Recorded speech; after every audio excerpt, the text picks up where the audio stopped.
El asesinato en los enlaces. Por Agatha Christie. Capítulo 27 y 28.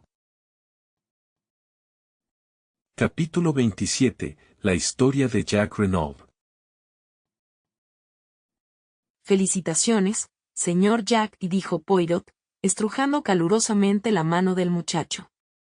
El joven Renaud había venido a vernos en cuanto fue liberado, antes de partir hacia Merlinville para reunirse con Marthe y su madre. Stone lo acompañó. Su cordialidad contrastaba fuertemente con la apariencia pálida del muchacho. Era evidente que el chico estaba al borde de un ataque de nervios. Aunque liberado del peligro inmediato que se cernía sobre él, las circunstancias de su liberación fueron demasiado dolorosas para permitirle sentir pleno alivio.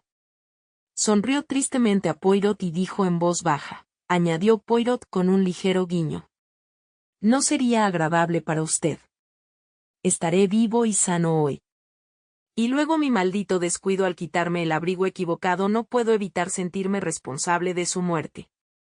Se lo dije con tanta sinceridad, pero yo estaba tan aterrorizado de que una pelea llegara a oídos de Marthe y de que ella pensara que había más en ello de lo que nunca había habido, que, bueno, fui un cobarde y seguí adelante.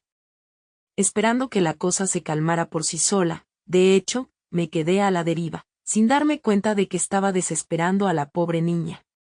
Si ella realmente me hubiera apuñalado, como pretendía, no habría obtenido más que lo que merecía.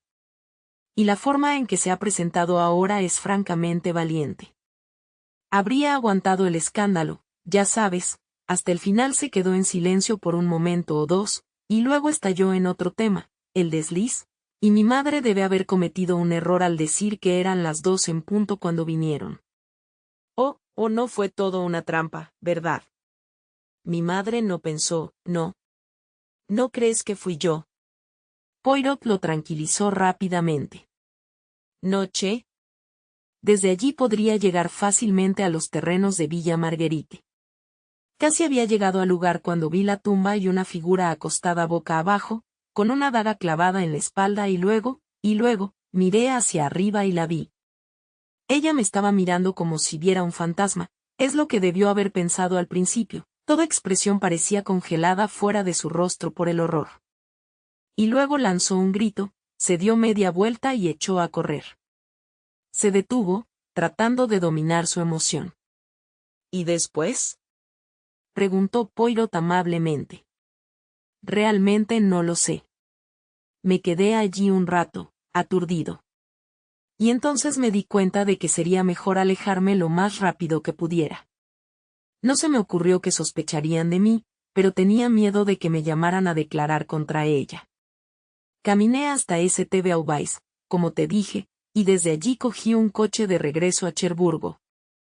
Llamaron a la puerta y entró un paje con un telegrama que entregó a Stone.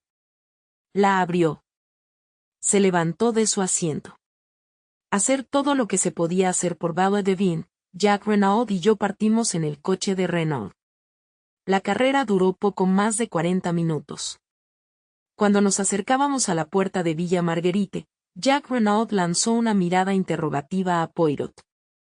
¿Qué te parecería si fueras tú primero a darle la noticia a mi madre de que estoy libre? Mientras se lo dices personalmente a Mademoiselle Marthe, ¿eh? Terminó Poirot con un guiño. De todos modos, yo mismo estaba a punto de proponer tal arreglo. Jack Renaud no esperó más. Detuvo el auto, se apeó y corrió por el camino hacia la puerta principal. Seguimos en el auto hasta la villa Genevieve. Y nos encontramos con la noticia del asesinato del señor Renaud, sí, de verdad. Tampoco hace mucho. Pero cuántas cosas han sucedido desde entonces, especialmente para ti, mon ami.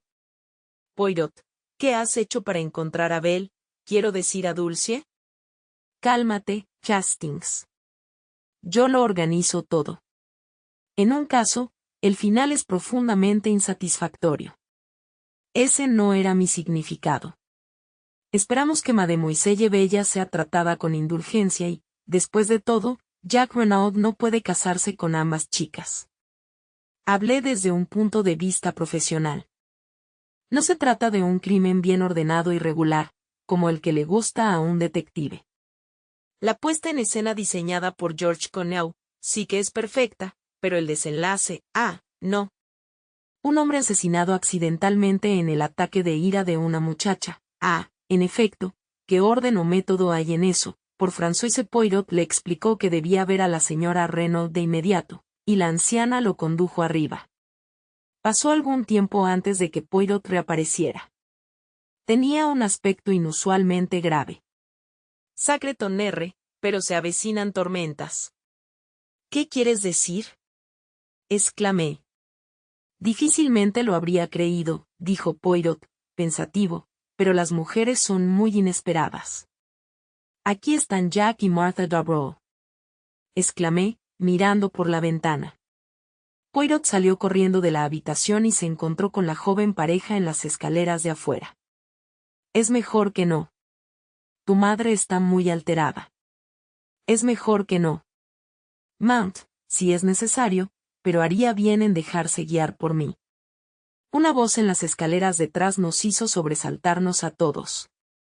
Le agradezco sus buenos oficios, Monsieur Poirot, pero dejaré claros mis propios deseos. La muchacha francesa lloraba y rogaba a su ama que volviera a la cama. Pero la señora Renaud siguió adelante. Pero ella lo hizo retroceder con un gesto. Por un momento ella pareció vacilar ante la angustia en su voz. Poirot hizo un gesto de mediación, pero al instante ella recuperó el dominio de sí misma. Tengo la intención de tomar medidas que garanticen que nunca tocarás ni un centavo de su dinero. Ábrete camino en el mundo lo mejor que puedas con la ayuda de la chica que es la hija del enemigo más acérrimo de tu padre. Y lentamente, dolorosamente, volvió sobre sus pasos escaleras arriba. Todos estábamos estupefactos, totalmente desprevenidos para tal manifestación. Jack Renaud, agotado por todo lo que había pasado, se tambaleó y estuvo a punto de caer. Poirot y yo acudimos rápidamente en su ayuda. Llevamos al muchacho a la villa, donde se dejó caer sin fuerza sobre una silla, medio aturdido. Poirot se palpó la cabeza y las manos. Pronto se consiguió un médico. Después de examinar al paciente, opinó que se trataba simplemente de un caso de tensión nerviosa.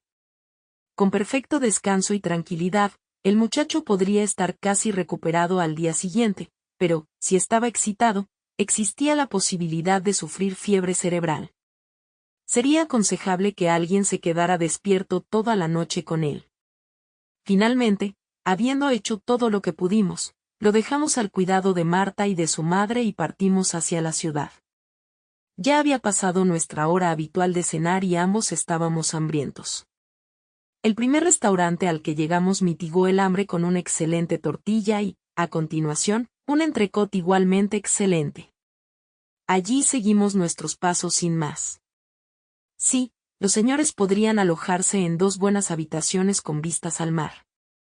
Entonces Poirot hizo una pregunta que me sorprendió. Poirot me sonrió amablemente. Dijo Poirot, empujándome amistosamente para cruzar el umbral de la puerta.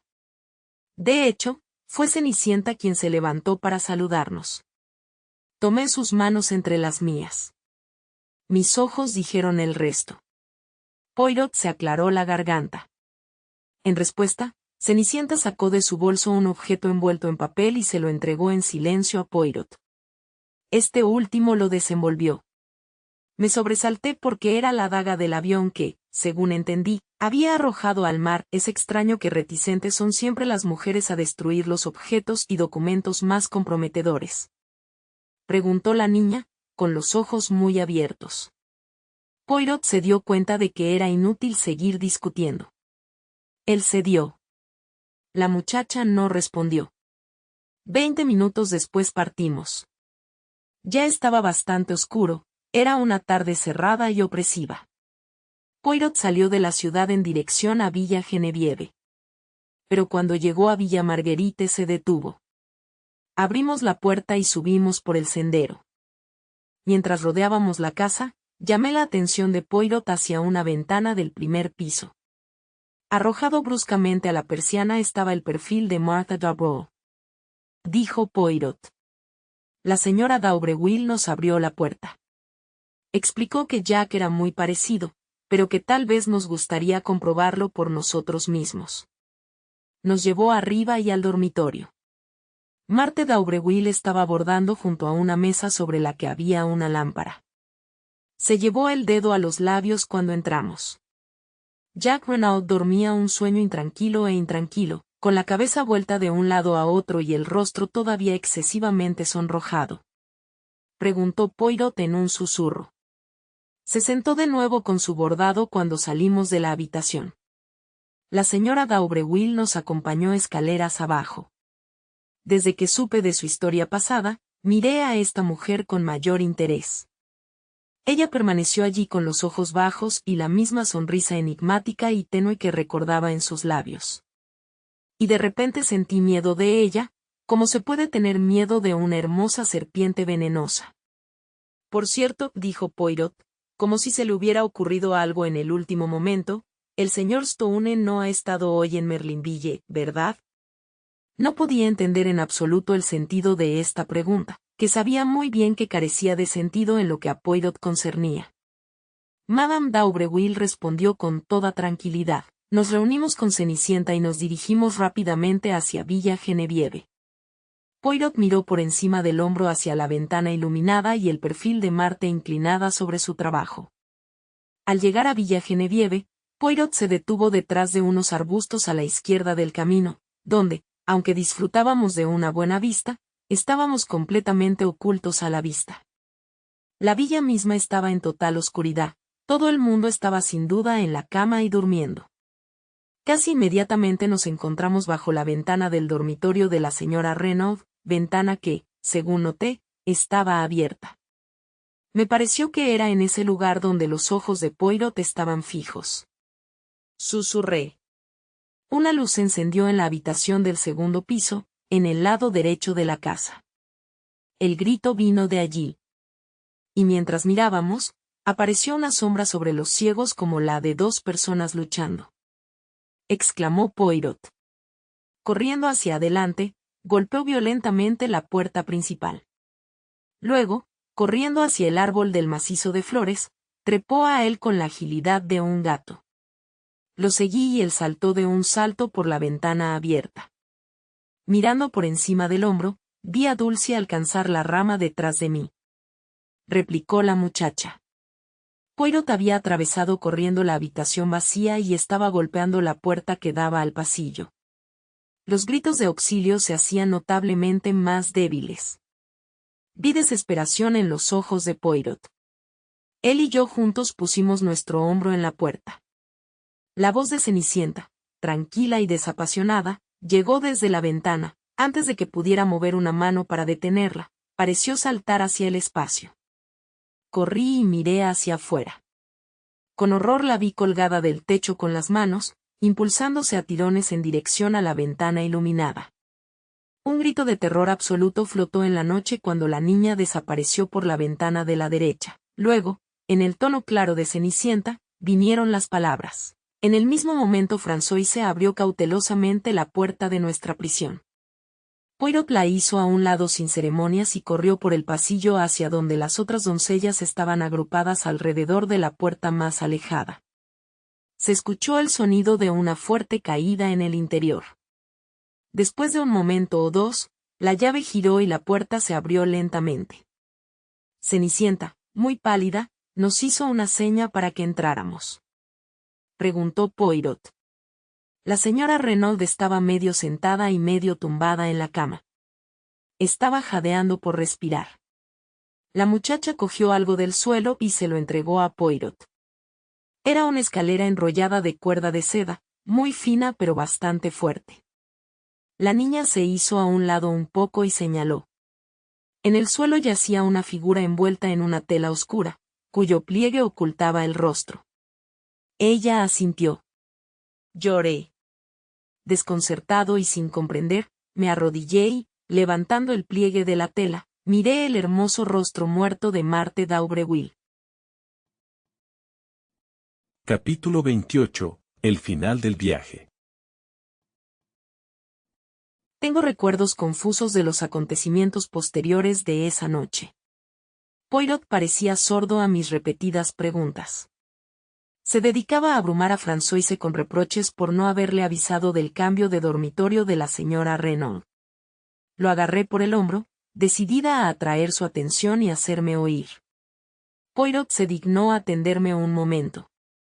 Una brusca orden de Poirot me sacó de mi estado de confusión mental para que fuera a buscar inmediatamente al médico en nombre de la señora Renaud. Después de eso, podría llamar a la policía. Y añadió, para completar mi enfado, me retiré con la dignidad que pude. Habiendo hecho mis recados, regresé al hotel. No entendí casi nada de lo que había ocurrido. Los acontecimientos de la noche parecían fantásticos e imposibles.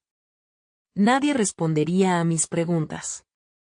Nadie parecía haberlos escuchado. Enfadado, me arrojé en la cama y dormí el sueño de los desconcertados y completamente exhaustos. Me desperté y encontré el sol entrando a raudales por las ventanas abiertas y a Poirot, pulcro y sonriente, sentado junto a la cama. Gemí y me llevé una mano a la cabeza. Cuando se entera de que él ha comprendido el crimen, no puede soportarlo y se presenta para acusarse y salvarlo de una muerte segura. Poirot se reclinó en su silla y juntó las yemas de los dedos con un estilo familiar. El gran criminal, como quizás recuerdes que te dije una vez, es siempre sumamente simple, asentí. ¿De ellos? Sí. De los propios labios de Marthe Darboux tenemos la confesión de que ella escuchó la pelea del señor Renaud con el vagabundo. Si pudo escuchar eso, no hay razón para que no haya oído todo lo demás, especialmente si Metro y Madame Renaud tuvieron la imprudencia de discutir sus planes sentadas en el banco. Recuerde con qué facilidad escuchó la conversación de Marthe con Jacques Renaud desde ese lugar. Dinero. M. Renaud era varias veces millonario y, a su muerte, o eso creían ella y Jacques, la mitad de esa vasta fortuna pasaría a su hijo. Reconstruyamos la escena desde el punto de vista de Marthe Darboux. Pero una idea más audaz la reemplaza y no logra horrorizar a la hija de Jean Brodie. En la actualidad, el señor Renaud se interpone inexorablemente en el camino de su matrimonio con Jacques, pobre, algo que no le parece en absoluto a Mademoiselle Martha. De hecho, dudo que alguna vez le haya importado un bledo Jacques Renaud. Puede simular emociones, pero en realidad es del mismo tipo frío y calculador que su madre. Dudo también que ella realmente estuviera muy segura de su poder sobre el afecto del niño. Lo había deslumbrado y cautivado, pero separada de ella, como su padre podía separarlo tan fácilmente, podría perderlo. Pero con el señor Renaud muerto y Jacques como heredero de la mitad de sus millones, el matrimonio puede tener lugar de inmediato, y de un plumazo ella obtendrá riqueza, no los míseros miles de dólares que le han sido arrebatados hasta ahora. Y su inteligente cerebro capta la simplicidad de la cosa. Es todo tan fácil. El señor Renaud está planeando todas las circunstancias de su muerte. Ella solo tiene que intervenir en el momento adecuado y convertir la farsa en una sombría realidad. Y aquí viene el segundo punto que me llevó infaliblemente a Marthe d'Aubreuil, la daga. Jacques Renaud hizo hacer 3 souvenirs. Uno se lo dio a su madre, otro a Bella Dubén. ¿No era muy probable que le hubiera dado el tercero a Marthe d'Aubreuil? Ha sido la mano de Georges Conno la que ha dado el verdadero golpe. Poirot hizo una pausa y se aclaró la garganta. A usted, Hastings, a un experto como yo le gusta encontrarse con un enemigo digno de su acero. Aún así, hay que tomar los crímenes tal como los encontramos, no como nos gustaría que fueran. No parecía muy probable que Vaudevin estaría deambulando con un cortapapeles de recuerdo en la mano, pero, por supuesto, podría haber tenido en todo momento la idea de vengarse de Jacques Renaud. Cuando se presentó y confesó el asesinato, parecía que todo había terminado. Y sin embargo, no estaba satisfecho, mon ami. ¿No estaba satisfecho? Si no fuera Vaudevin, la única otra persona que podría haber cometido el crimen sería Marthe Darboux. Pero no tenía ni una sola prueba contra ella. Pero sí, por casualidad, no era la de su hermana, sino la que Jacques le dio a Marthe d'Aubreuil, entonces, la daga de Bella Dubén seguiría intacta.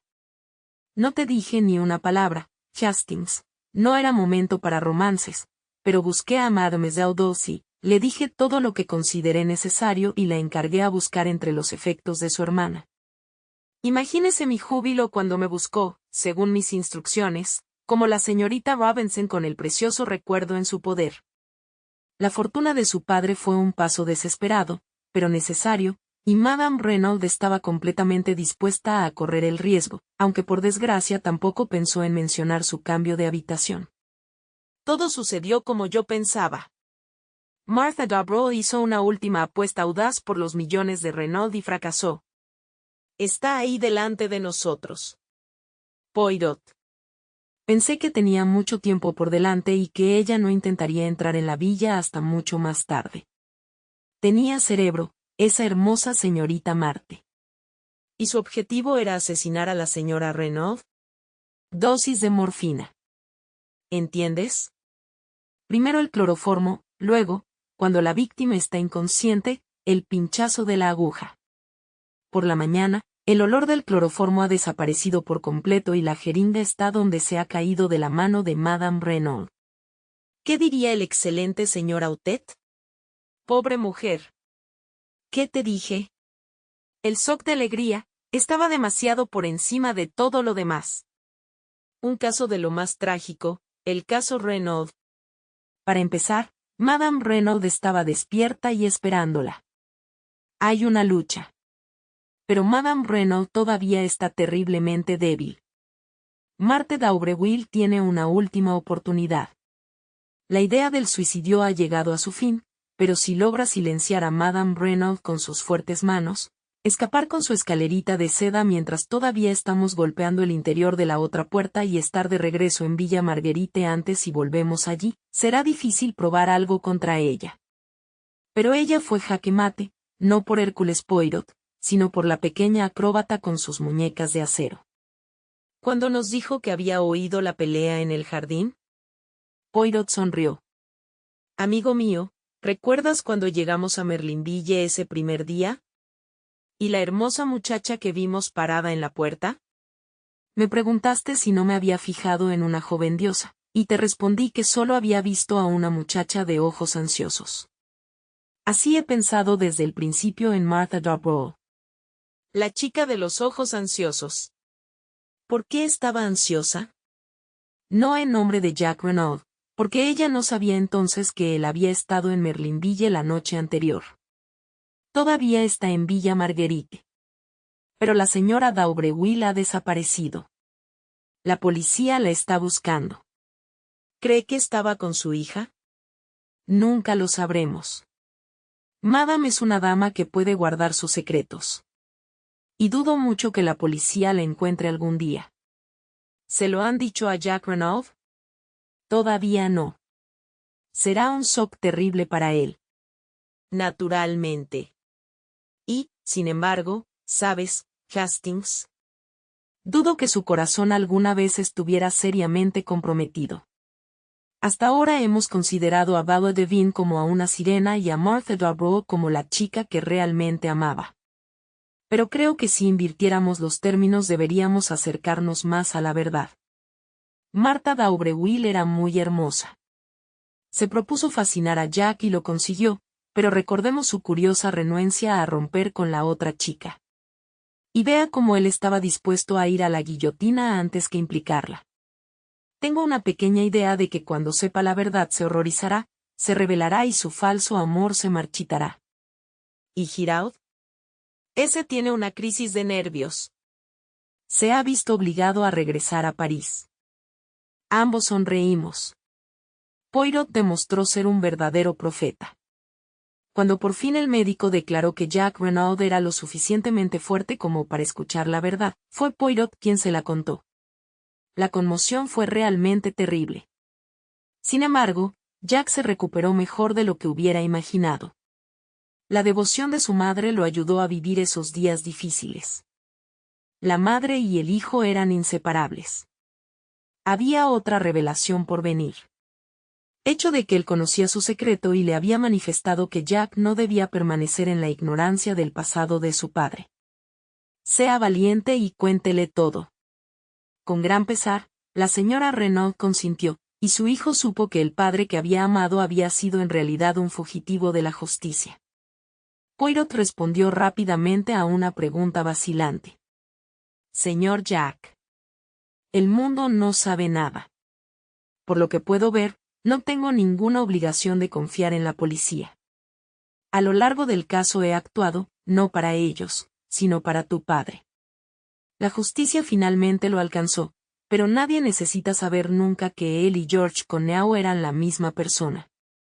Poco después de regresar a Londres, vi un magnífico modelo de raposero adornando la repisa de la chimenea de Poirot. En respuesta a mi mirada inquisitiva, Poirot asintió. Recibí mis 500 francos. ¿No es un tipo espléndido? Lo llamo Giraud. Poirot, he venido a despedirme. Estoy navegando hacia Sudamérica casi de inmediato. Mi padre tenía grandes intereses en el continente y yo pienso empezar una nueva vida allí. ¿Irá usted solo, señor Jack? Mi madre viene conmigo y dejaré a Stone como mi secretario. Le gustan las partes remotas del mundo. Curtido. De supremo sacrificio personal sus ojos se suavizaron. Jack parecía indeciso. No me doy cuenta, pero vuestro amor mutuo ha sido probado en el fuego y no ha faltado. Ambos habéis estado dispuestos a dar la vida el uno por el otro. ¿Y qué decir del capitán Arthur Hastings, humilde cronista de estas páginas? Se habla de que se unirá a los Renault en un rancho al otro lado del mar, pero para el final de esta historia prefiero volver a una mañana en el jardín de Villa Genevieve. Príncipe, pero y adecué la acción a la palabra. Gracias por acompañarnos en el libro de El asesinato en los enlaces. Por Agatha Christie. Capítulo 27 y 28. Esperamos que haya disfrutado esta historia y, si lo hizo, considere darle me gusta, comentar, compartir y suscribirse.